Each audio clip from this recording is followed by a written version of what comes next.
what if Deku had a harem quirk, right? So this one won't be nice. Well, it can be nice. It just depends. First things first, this one won't be hard to explain his abilities. Anyways, so if this video doesn't get 20 likes, no comments, no feedback, none of y'all fuck with it, it's not gonna get a continuation. It will stop and die right here where it spawned at. Anyways, let's talk about how this plays out. We're gonna not start it off when Deku was 7. Well, technically, we kind of are. Everybody got the quirks, right? Deku did get his quirk, but he knew what his quirk was immediately. He knew how it worked, like dumb hard. He was like, oh no. So, Deku, gloves, suit.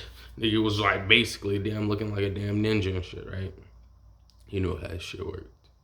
But Deku also looked extremely attractive. Now you're wondering, how does the quirk work? We'll get into that later on, my child. So basically, there's this one kid. This one kid knows a lot. This kid has a special quirk. It's sacrificial.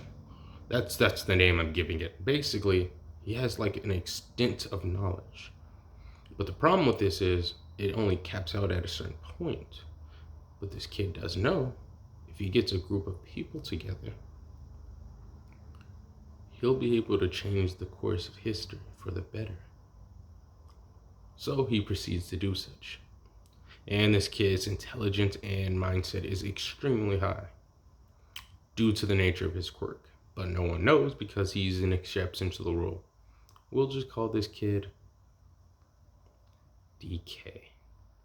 Junior? Nah, just DK. DK sounds cool. So we have the little homie help the crew out, right?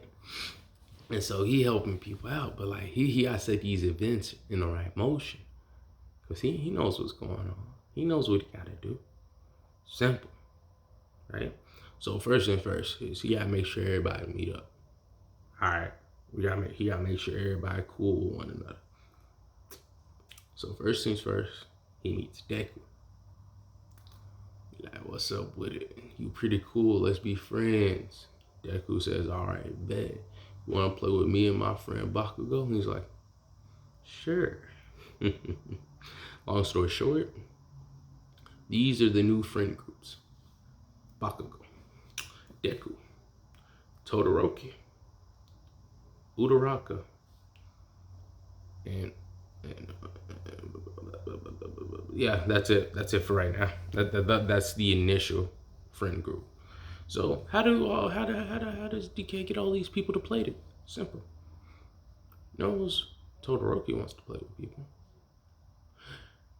Knows what Deku's quirk can do. He's got an idea. So everybody starts playing with one another. Okay? Since Deku is Deku, and, with a little force, motivation here, we could just say that Deku talks about how cool Todoroki's quirk is, and he wish he had a quirk, cool like that too. He don't like what his ability is. He just hasn't told nobody. You gotta remember, we all still dumb young, all right? So, anyways, we'll do a little mini time skip, all right? About like, everybody like 10, okay? We use our quirks pretty fairly, but just nothing fancy, all right? Uraraka, gets help, from the boys or whatever when, the family's doing something, all right? Todoroki convinces his dad, to help out a little bit. Now you might be like, but no, it fits. The reason it fits is simple. With all this coercion and slight tampering and infusion, not infusion, but stream puppet master, basically got Todoroki to use his other half. So if you read the manga or you're caught up with it, you know how the incidents and all that stuff happened. So it prevented that. Thus, I would feel, even though this isn't really true, but I just making it up, I feel like it would make it to where Endeavor would be a little more relaxed because he sees the process and he sees the progress that Todoroki's making. So he thinks he should let him be a kid.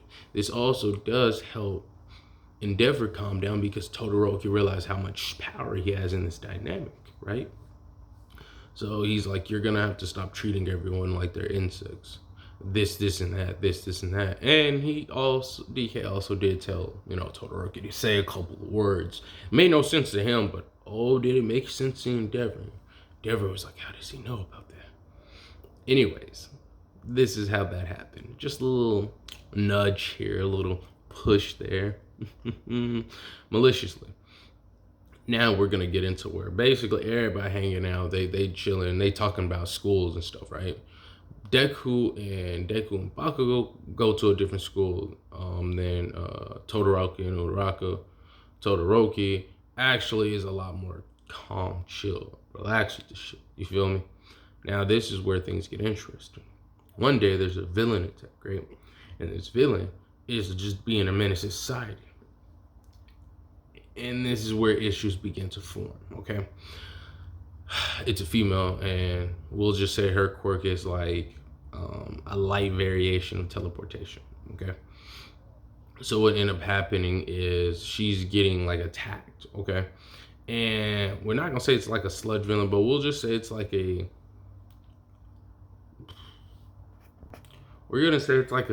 snake quirk user, where he's able to transform into like this python or like a mythical, type individual. He's terrorizing the area. But he seems like his eyes are red and he just seems like he's drugged out on something. So it's like his quirk's raw power is stronger, but his mental capabilities is drastically reduced. So with this being said, and this being point in case, the kids are like, we gotta do something about it. We're training to be heroes anyways, might as well do it, right? Bakugo's already ready. He's like, yeah, let's go. I don't know what you're gonna do, Deku. Even though Deku's been doing push-ups, sit-ups, and drinking plenty of juice. And so ended up happening as everybody started throwing hands with this, creature, because everyone else ran away and they didn't want to watch the lady get eat. And as Uraraka, Todoroki, and Bakugo, brain died on me. Well, DK's there too, but he's just patiently waiting. As they're all there or whatever, this is where things start to get out of hand. All right, shit's going wild. They throwing hands, good hands. DK's not really doing too much. He just makes it look like he's doing something. He's just getting people out of the way ever so slightly, just to make sure they don't die. He kind of can't have that dying thing to happen. Kind of messed up his grand plan. So anyways, big body fight. Deku sees this female, she's unconscious, right? But she's a little bit damaged, and he's like, all right. Takes off his glove. He's like,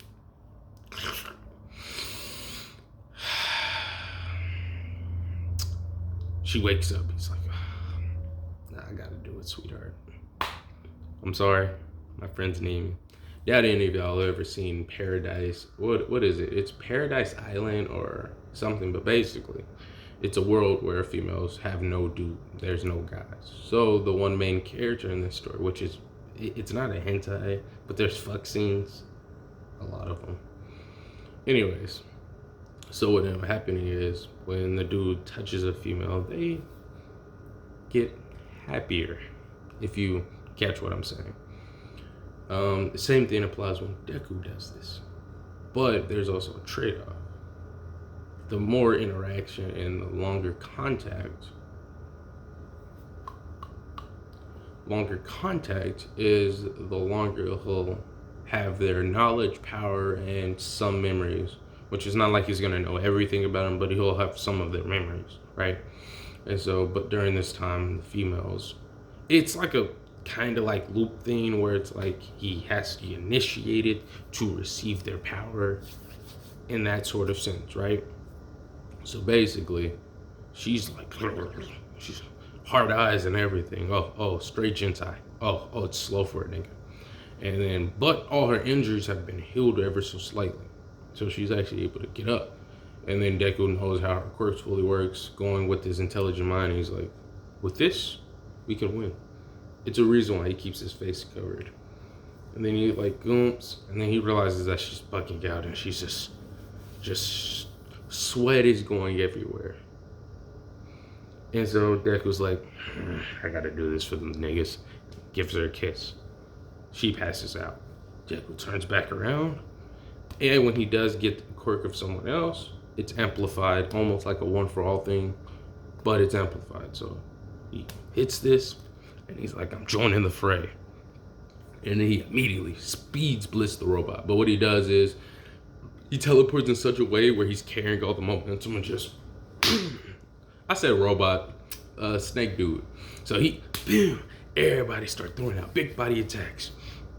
Todoroki's trying to do like a miniature version of the heat wave on some shit, right? Not heat wave, but like the combination move. Uraraka is helping everyone, making sure everyone's light while trying not to vomit. Bakugo's just trying to throw explosions, hoping it's gonna hit someone, which she's aiming them, but like he'll hope them hit something. Meanwhile, Deku's just hitting this dude with all these heavy hitters, just bam, bam, bam, bam, bam, bam. It basically gets to the point when he tells everybody what to do. Todoroki, ice. Bakugo, get your explosions ready. Uraraka, make Bakugo light and release. So she releases, everyone goes back to normal. Wait, she runs up to Bakugo, or Bakugo holds out like his forearm or something. Boom. So Bakugo starts floating up, and then he's like, Bakugo. And then like, I'll just say like he has like a jacket or something, and he's like, cover yourself in that jacket. And he basically telling him to warm yourself up. Todoroki. And then he's like, Todoroki, you got all that ice? Good, we're gonna make this one count. Set Bakugo on fire. And Bakugo, Todoroki look at each other and I'm like, oh! So he just, as hot as he can make it. Deku teleports right behind him. Leaves. And then with a whole bunch of momentum, a whole bunch of air.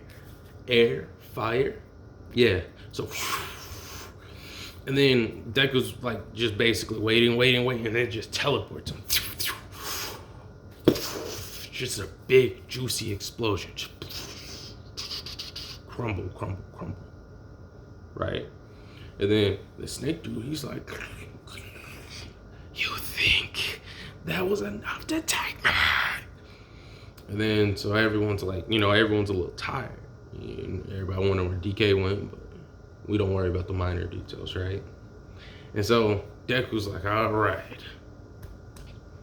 Cocks that arm back, just and starts teleporting. Grabbing a whole bunch of momentum and just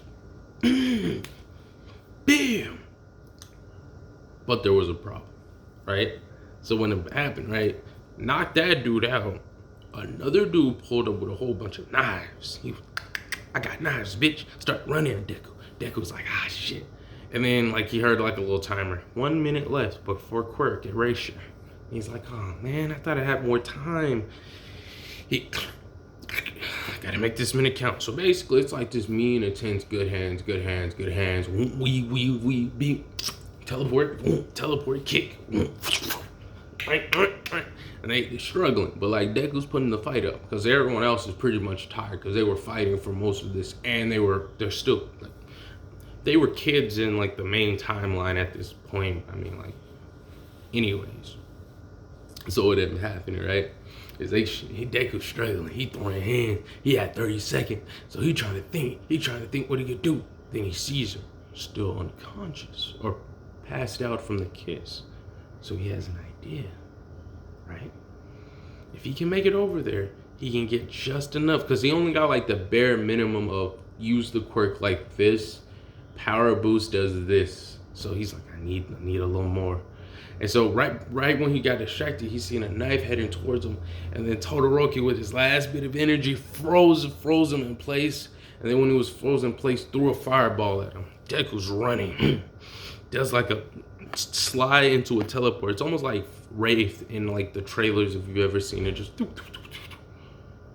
touches bro. or touches the teleporting girl, which doesn't matter because she's older anyways. He does that, and then like he gets that, you get a charge. He's like, oh, there we go. So I was using it ineffectively. And once again, sweating with happiness, but she's unconscious. So Deku turns around, proceeds to do something weird, starts teleporting all these air molecules into one spot. The night dude sees this, and he says, if I'm gonna go, pulls out a whole bunch of knives. I'm taking you with me. Knife moving at incredible speed. Deku can't stop. He starts getting cut. Mask on. All the stuff he uses to cover up his whole body is gone. And then he just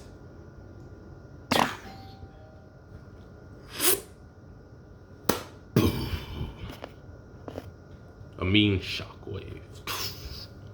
Deku's basically he's exhausted. He's not like beat up, but he's just tired. Plops down, says fuck you, I win, I'm better. And that's where we'll leave this video off. If you like this, let me know something. See y'all in the next part.